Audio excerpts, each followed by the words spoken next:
diese Momente, wo ich mich frage, warum mache ich das hier? Warum?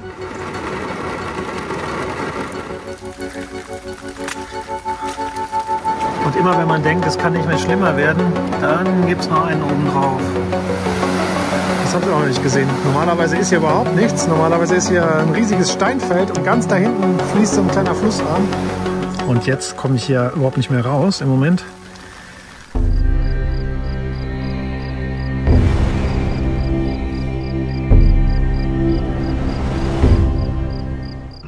Ich habe mir in Portugal 2 Hektar Land gekauft und ich möchte mir hier für den Winter eine Homebase aufbauen. Und das ist reines Naturland. Es gibt keinen Stromanschluss und keinen Wasseranschluss, aber ich habe einen Brunnen. Und im ersten Teil konntet ihr schon sehen, wie wir den Brunnen in Betrieb genommen haben. Und ja, es gibt ja auch eine Ruine und ich möchte diese Ruine wieder aufbauen und als Tiny House nutzen. Und nach dem guten Start gibt es diesmal sehr große Herausforderungen.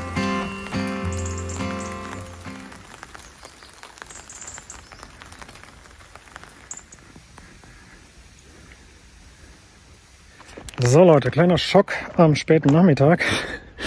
Ich war einkaufen und es hat total geregnet ja die letzten Tage und ich habe jetzt nicht so wirklich drüber nachgedacht, aber ich bin dann am Rückweg nicht mehr hier hochgekommen und wenn ich das natürlich so sehe, ist das auch ziemlich logisch, weil der Boden ist total aufgeweicht und matschig und das letzte Stück hier auf meiner Zufahrt, das geht richtig gut, also ein kleines Stück bergauf durch den Wald. Ja, und hier haben echt direkt meine Räder durchgedreht. Ich habe mich hier echt beinahe total festgefahren. Ich konnte gerade noch irgendwie noch ein bisschen rückwärts. Und dann habe ich Steine verteilt hier. Ich habe ja Gott sei Dank schon Kies hier, so einen Haufen liegen.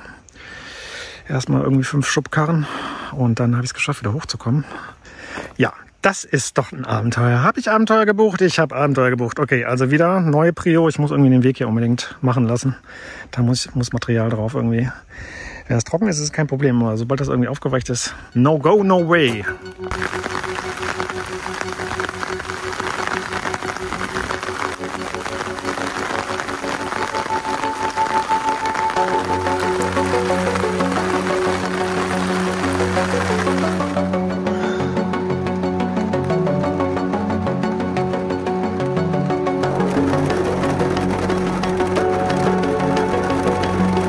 Ich bin gestern hier reingefahren, da war es noch lange nicht so schlimm wie jetzt.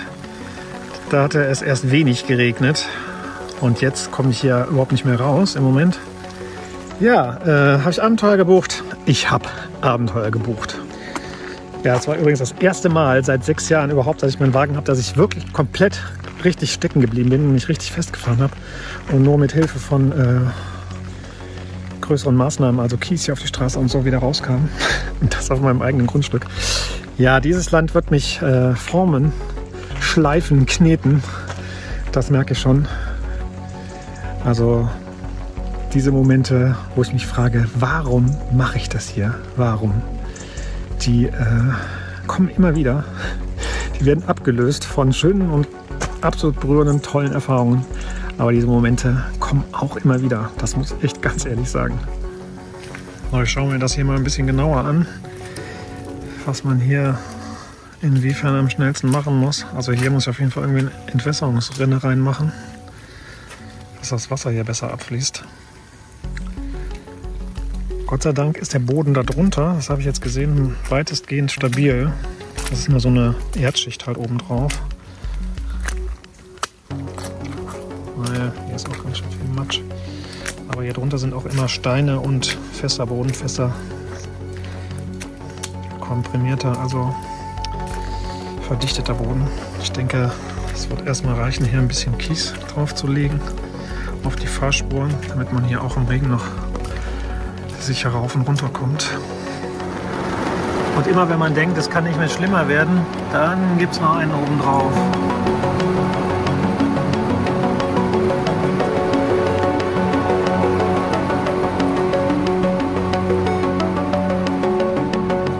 Weltuntergang in Portugal. So, jetzt habe ich auch noch das Problem, dass mein Bett hier nass ist. Hier läuft Wasser rein. Ah, das ist alles scheiße hier. Es ist am Regnen wie Sau. Das hatte ich schon mal. Da musste ich mal die Gummidichtungen wieder mit so Glycerin einschmieren und so. Aber bei dem Wetter aktuell ist es natürlich nicht denkbar.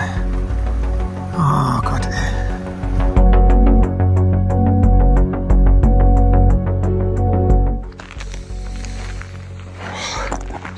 Es hat aufgehört zu regnen, Wahnsinn. Boah Leute, es hat jetzt echt 4 Tage geregnet. Mit nur kurzer Unterbrechung und seit heute Nacht megamäßig krass. Echt übel. So, jetzt werde ich mal ein bisschen schauen, wie hier so die Umgebung aussieht. Ich muss noch mal ein paar Schritte laufen. Ey. Ich hänge die ganze Zeit im Auto und bin da so ein bisschen in meinem Frust am Schieben und Angst und Überforderung. Wie wird das hier alles?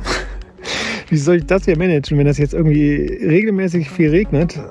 Dann ist das ganze Gelände hier eine einzige Schlammgrube und ich kann nicht mehr richtig, kann hier überhaupt nicht mehr richtig hinfahren oder auch nicht mehr wegfahren. Also das ist echt ein sehr blödes Problem.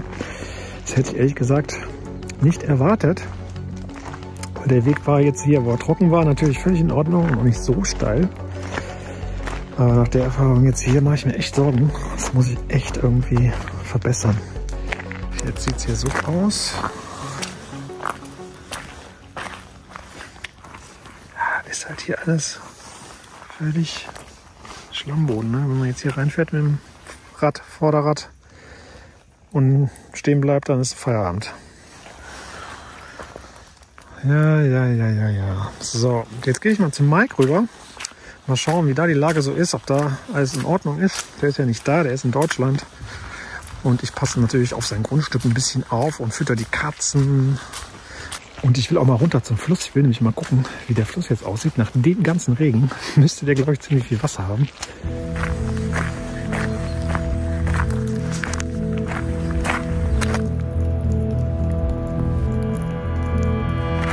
Ja, und wer noch nicht weiß, was God's Paradise ist, ich verlinke euch, wie gesagt, die Playlist hier unter dem Video, wie immer. Da sind schon ganz viele Videos drin von diesem Ort hier, den der Mike hier mit Leben füllt und hier lebendig werden lässt. Ja, es hat hier echt, hier sieht man es ganz gut, es gab hier echt gutes Unwetter. Auch Sturm, vorgestern war es richtig stürmisch.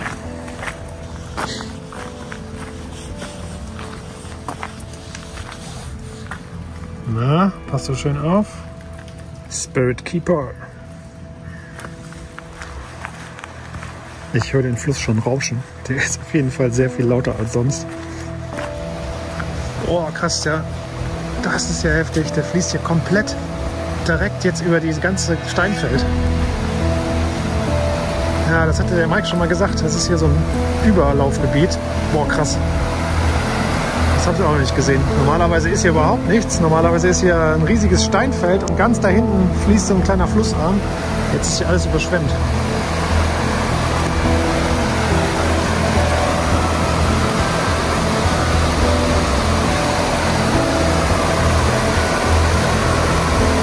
Ja, das ist kein Wunder. Es hat geschüttet ohne Ende, tagelang. Kein Wunder, dass hier so noch Wasser ist.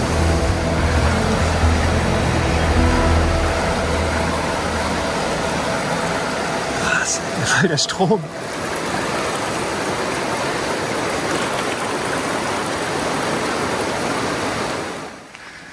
Aber hier sieht das auch gut aus. So. Ich glaube, ich muss doch wieder umdrehen. Ich wollte eigentlich jetzt hier den Straße wieder zurückgehen. Aber hier unten ist die ganze Straße echt fett überschwemmt. Nee, das kann ich nicht durchgehen. Ich habe keine Gummistiefel an. Das gibt richtig nasse Füße hier. Aber die Sonne kommt wieder. Ja, Wahnsinn. Ach Leute, was für ein Abenteuer, was für ein Abenteuer.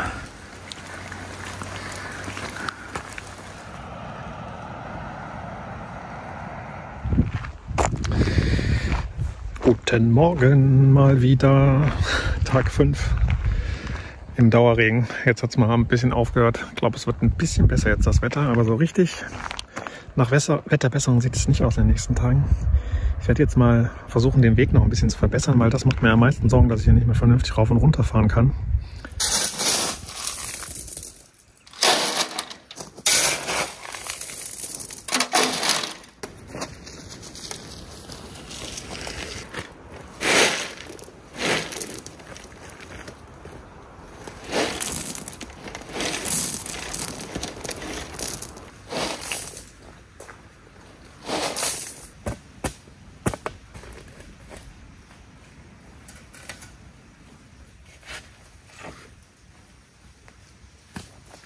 Ja, hier ist echt eine ganz blöde Stelle. Das ist nämlich super schlammig hier.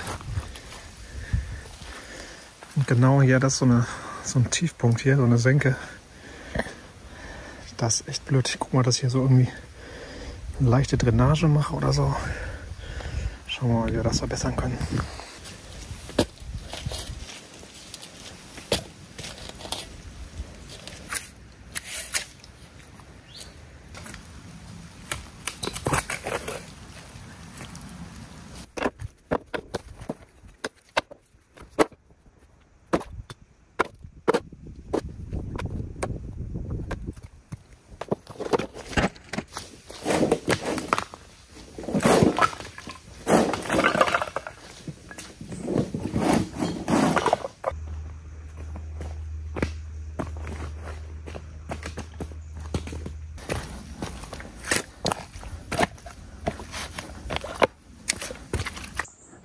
Ah, die Sonne kommt wieder. Sonne.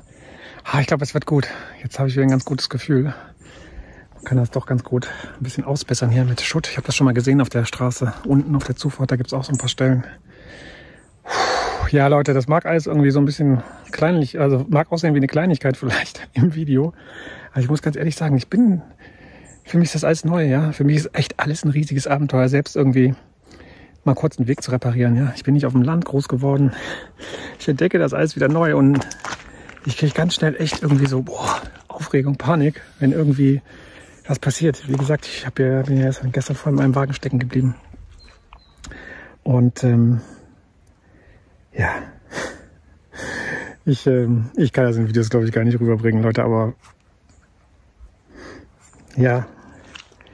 Und ich bin nicht der mutige Abenteurer, der Superheld, der super Bauarbeiter, sowieso nicht. Ganz im Gegenteil. Aber irgendwas in mir zieht mich in dieses Abenteuer. Immer mehr in tiefe Abenteuer. Ich habe die letzten Jahre so viele Abenteuer erlebt. Vor 10 Jahren hättest du mich fragen können, du wirst später mal so leben. Willst du später mal so leben? Da hätte ich gesagt, ja, so einen an der Backe. Ich lebe in einem Wohnmobil, 5,40 Meter, ja. Bin die ganze Zeit unterwegs, habe kein Zuhause mehr. Muss permanent irgendwie mich einstellen auf neue Bedingungen, auf neue Situationen. Ja, und natürlich, es ist auch wundervoll. Ja, ich sehe unglaublich viel Schönheit in dieser Welt. Aber ich habe ganz oft echt krasse Herausforderungen gefühlt, also vor allen Dingen für mich, ja, weil ich total viel alleine auch unterwegs war und jetzt auch wieder hier alleine bin erstmal. Also weitestgehend. Ich habe super Hilfen schon. Das ist ja das Schöne. Das Schöne ist dann immer wieder zu erleben, wow, das Leben hilft dir sowieso immer genau richtig. Ja, dann kommen irgendwie Engel, die super korrekt sind und helfen dir. Aber es gibt auch immer wieder Situationen, wo ich plötzlich selber stecken bleibe im Leben. Ja, das ist so ein gutes Beispiel, wo irgendwie keine Sonne mehr da ist. Ja, nur noch Wasser ohne Ende, Regen. Wahrscheinlich habe ich irgendwie mit dem Brunnen das Wasser heraufbeschworen. Und dann irgendwie das auszuhalten und damit klarzukommen, das ist echt die Challenge. Jetzt geht die Sonne wieder auf, ja, das passt wieder hervorragend. Jetzt habe ich mir nämlich echt gesagt, ich nehme jetzt einfach die Zeit und fange mal in Ruhe an, hier den Weg irgendwie zumindest ein bisschen zu verbessern. Und genau das ist der richtige Weg. Das ist der richtige Weg. Ja, auf jeden Fall wird mir echt immer mehr klar, hier mal wirklich zur Ruhe kommen. Das wird noch ein bisschen dauern und es wird auch immer wieder ein Wechsel sein zwischen irgendwie völlig in der Ruhe sein, diesen Spirit hier zu genießen und gleichzeitig aber auch in der Realität zu sehen, wow, es gibt echt immer was zu tun. Also wenn ich nicht in einer schönen Etagenwohnung wohne, wo alles schön geregelt ist, wo ich den Vermieter anrufe, wenn der Wasser nicht mehr geht. Ja, das ist was anderes hier, ne? Da muss ich wirklich so viel selber machen, so viel anpacken, so viel grob arbeiten auch machen, um überhaupt den Alltag zu ermöglichen. Und das, was mich echt trägt, ist einfach die Natur dabei, diese Verbundenheit, dass ich das alles hier auf dem Boden mache, der mich nährt, der mich trägt, wo mein Wasser rauskommt. Ich glaube, das ist einfach, was mich hierher ruft und was mich wieder so sehr mit dem echten Leben verbindet. Ja? Wir haben uns so viel Komfort angewohnt und wir sind da drin aufgewachsen. Also ich kenne das ja selber. Ich weiß noch genau, ich war mal in Indien vor 20 Jahren mittlerweile, schon 4 Monate in Indien. Das war meine allererste riesig große Reise und völlige Selbsterfahrung. Da ist mir so viel klar geworden und da saß ich mal und da wurde mir so klar, wir leben alle im Zoo. Ich bin im Zoo aufgewachsen, wirklich. Deutschland ist ein Zoo. Also wenn man das so vergleicht, ja. In Indien, da ist alles echt. Ja, da laufen behinderte, kranke Menschen, kriechen irgendwie auf Händen durch den Dreck, weil sie keine Beine haben. Kinder betteln, dreckige Kinder. totale Armut. Menschen leben in riesigen Müllbergen und sortieren den Müll. Und gleichzeitig völliger Prunk, Reichtum, Schönheit. Und alles lebt da irgendwie nebeneinander. Die Toten werden öffentlich verbrannt, da feiern die Menschen. Ja? Da ist nichts versteckt wie bei uns, wo alles, was krank ist und was alt ist und was stirbt, das wird alles irgendwo weggeschlossen. Will gar keiner hingucken. Ja? Und so ist es auch mit der Natur. Alles, was wirklich schwierig wird und dreckig und matschig und wo man wirklich echt in der Kacke hängt, ja, da sagen wir doch lieber, nee, Deo, da schließe ich lieber meine Wohnungstür auf, leg mich auf mein Sofa, mache einen Fernseher an, ne, und schaue mir die schöne Natur auf meinem 52 Zoll 4K Bildschirm an. So habe ich es früher auch gemacht. Ich weiß noch genau, wo mein 52 Zoll Bildschirm kam. Und Leute, ich sage das jetzt aus dieser Perspektive, aber es war damals natürlich völlig in Ordnung. Ja? Jeder geht seinen Weg, jeder macht seinen Prozess. Ich habe das damals auch echt genossen. Ja? Es war für mich damals normal. Und man hat ein Leben mit ganz verschiedenen Abschnitten. Man hat einen Weg, den man geht. Und jeder Schritt ist immer richtig auf diesem Weg. Immer. Ja? Hinterher zu sagen, boah, früher habe ich mein ganzes Leben verschwendet, alles war falsch. Und die anderen, die sind alle falsch. Die raffen es einfach nicht, was die alles machen. Das ist Arroganz und Ignoranz. Und wenn ich das jetzt hier so dargestellt habe, dann bezieht sich das echt auf mein persönliches Erleben. Ich schätze jeden Schritt, den ich in meinem Leben gegangen bin heute, weil ich weiß, dass jeder Schritt genau richtig war. Und dass ich sonst überhaupt nie hier angekommen wäre, wenn ich nicht all diese Kontraste erlebt hätte. Ja, es sind die Kontraste und die Gegensätze, die überhaupt Leben ermöglichen. Bewegung ist nur zwischen Gegensätzen möglich. Ansonsten würden wir einfach nur in der Einheit ruhen. Ja, das Leben ist immer ein Wechsel.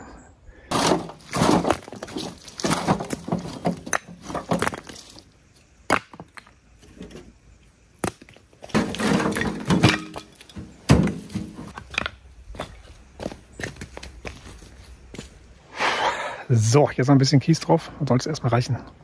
Der Weg wird natürlich irgendwann schöner gemacht. Also ich werde da ein bisschen mehr Kies noch draufschütten lassen.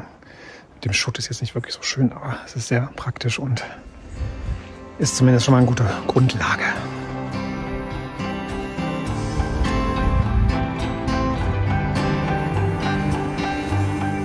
Life can be a kite, a kite, a kite.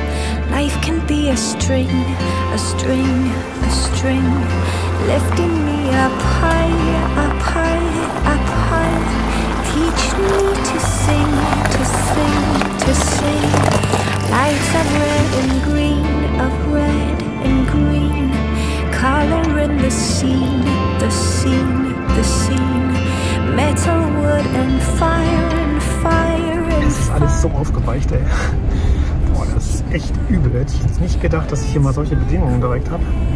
Und der Weg hier, wenn der nass ist, merke ich jetzt auch, der ist auch krass. Die wichtige Frage ist, ob ich hier nachher wieder hochkomme. Es wird sich zeigen. Ja, ich fahre jetzt nach Koja. Da ist Hippie-Markt heute. Ich hoffe, es regnet nicht. Im Moment regnet es nicht. Sieht ganz gut aus heute.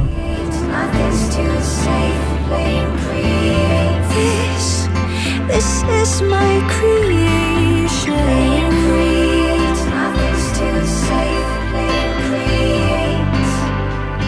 This is my creation. It's my creation.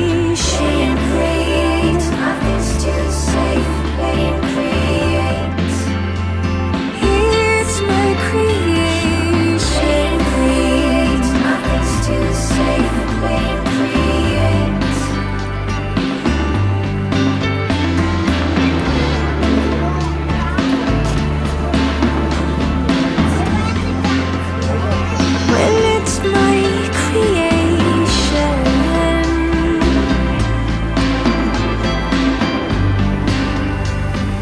It's my creation.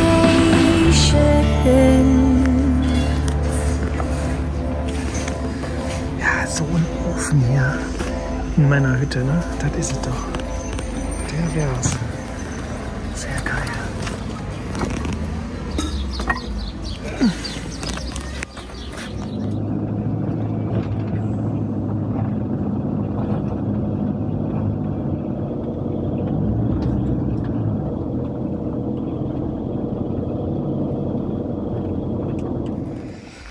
So, das Decathlon-Zelt hat super dicht gehalten, allerdings tropft es jetzt hier ein bisschen. Das ist aber Kondenswasser. Ist echt total nass hier alles. Was aber klar ist, weil der Boden ist natürlich feucht und jetzt, ich muss das mal ein bisschen abdecken hier nochmal. Ja, Leute, das ist alles sehr provisorisch.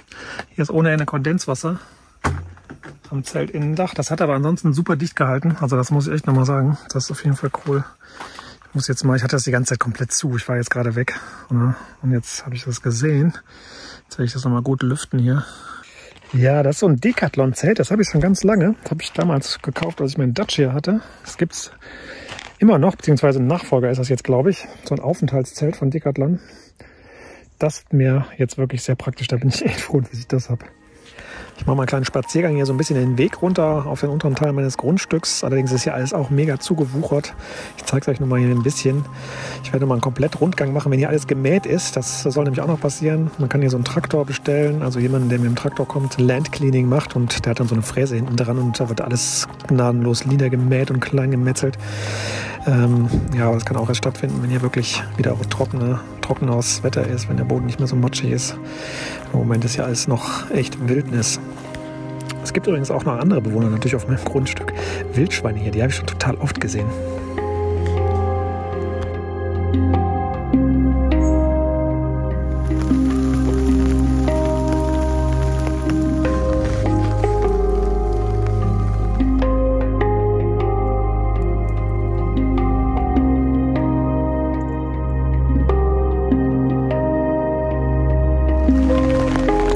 Es kann auch sein, dass ich scheitere. Ne? Auch den Gedanken habe ich immer mal wieder, was ist, wenn das jetzt...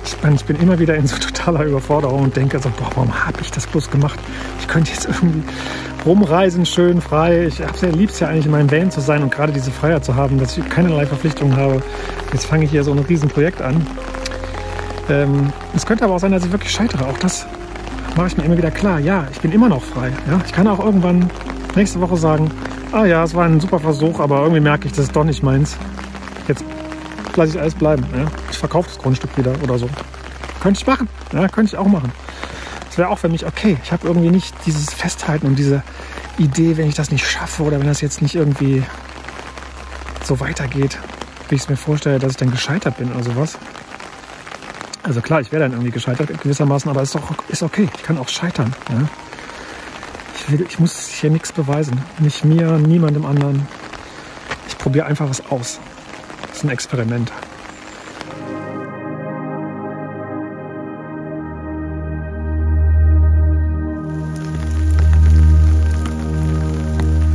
Regentag Nummer 10. Naja, fairer halber muss ich sagen, gestern war das Wetter deutlich besser. Da hat es nur mal ganz kurz geregnet, aber heute sieht es schon wieder richtig schlecht aus. Keine Aussicht auf Wetterbesserung, zumindest diese Woche nicht. Und weiter kann man das ja sowieso nicht vorhersagen. Ja, so langsam mache ich mir schon ein bisschen Sorgen. Ich hätte nicht gedacht, dass so schnell der Herbst und der Winter jetzt hier kommt, also dieses typische Herbstwetter. Normalerweise ist es in Portugal später, wir haben jetzt Mitte Oktober. Mal geht das frühestens im November mit diesem Wetter los.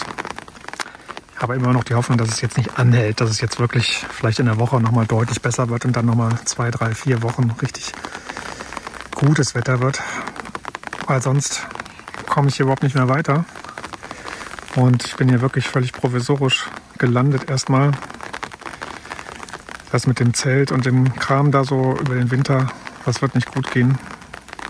Falls ich es nicht schaffe, hier irgendwie einen Container an Land zu ziehen oder irgendwie ein Gebäude fertig zu bekommen, wo ich meine Sachen unterstellen kann,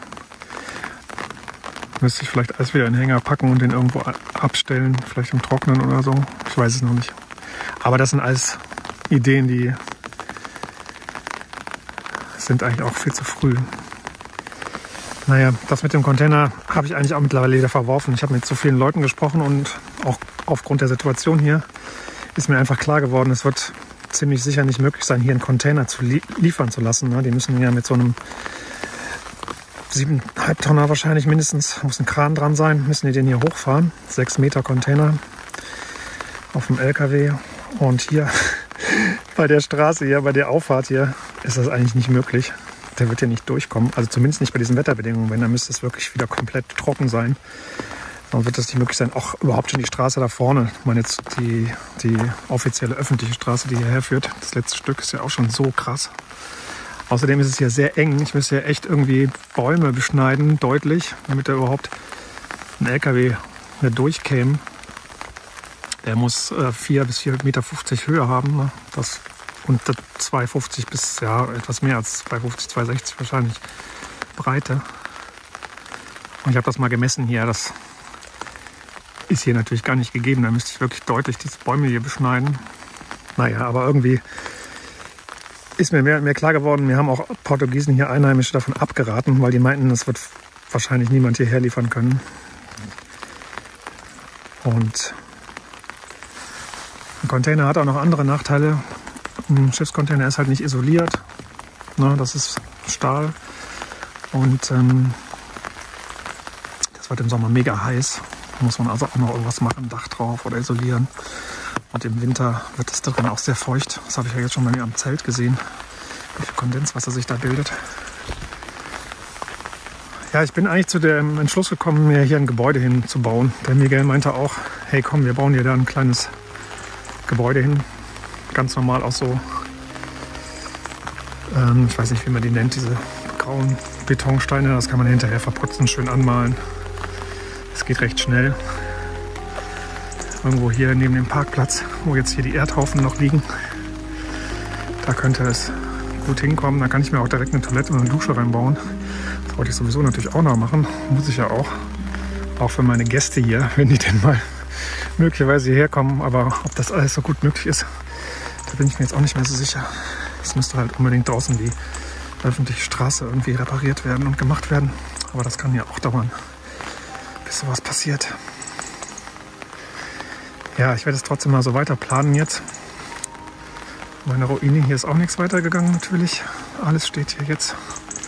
3 Tage haben die hier gearbeitet. Dafür ist schon viel passiert, aber seitdem steht alles nur, weil es so schlechtes Wetter ist. Jo. Immerhin habe ich jetzt ein bisschen Zeit, meine Ruine mal vernünftig zu planen. Das ist ja durchaus auch sinnvoll, dass ich mir mal ein bisschen einen Plan mache und vor allen Dingen auch so ein paar Zeichnungen, damit auch die Arbeiter da entsprechend das bauen, was ich mir so vorstelle. Bisher haben wir da alles irgendwie so auf Absprache gemacht. Das ist schon echt witzig, wie es hier in Portugal funktioniert. Aber natürlich macht es Sinn, das mal genau festzuhalten. Und ich habe eine super Software hier gefunden, Livehome 3D. Das verlinke ich euch auch mal unten in der Videobeschreibung. Gibt es als Apps für alle iOS-Geräte, MacBook, iPhone, iPad, aber auch für Windows. Und ich habe mir direkt die Pro-Version besorgt. Damit kann ich jetzt hier auf all meinen Geräten das echt schön planen. Ich weiß schon ganz genau, wenn ich das erste Feuer anmache hier in meinem kleinen Ofen, in meinem Tiny House, in meiner alten Ruine, dann weiß ich, wofür ich diese Tage hier gelebt habe.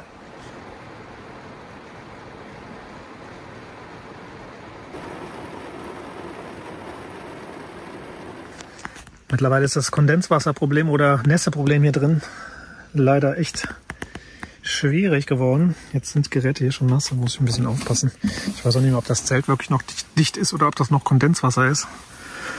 Das ist jetzt natürlich nach tagelangem Regen echt auch gut möglich, dass hier Wasser durchkommt. Hier ist auch Wasser. Ich habe jetzt mal wieder aufgemacht, es hat gerade mal wieder aufgehört zu regnen. Ich habe mal wieder aufgemacht, damit das hier durchlüftet und trocknen kann. Aber das ist hier alles patschnass. Hier auch, das ist alles klatschnass hier. Ah, scheiße.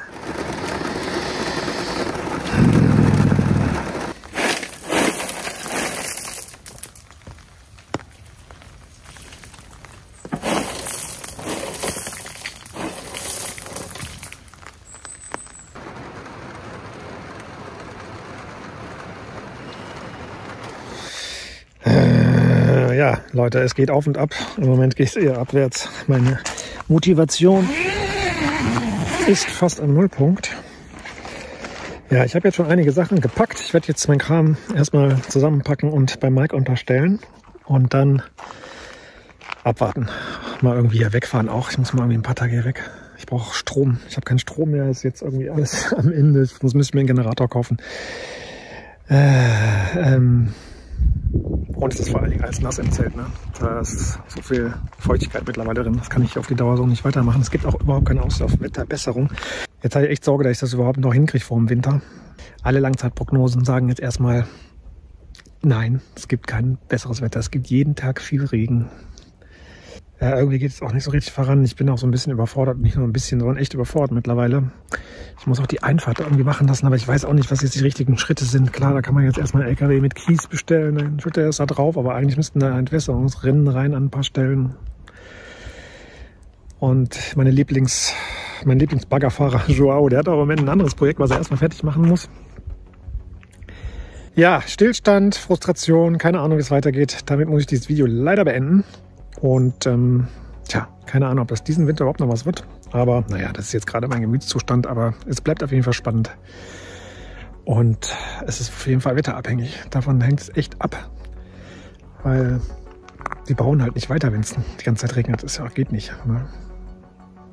Ich habe jetzt so viele Sachen durchgedacht. Klar, ich könnte mir auch irgendwie hier eine provisorische so eine Überdachung hinbauen, irgendwie aus Holz und planen und so was. Aber das ist alles irgendwie ist es das alles nicht.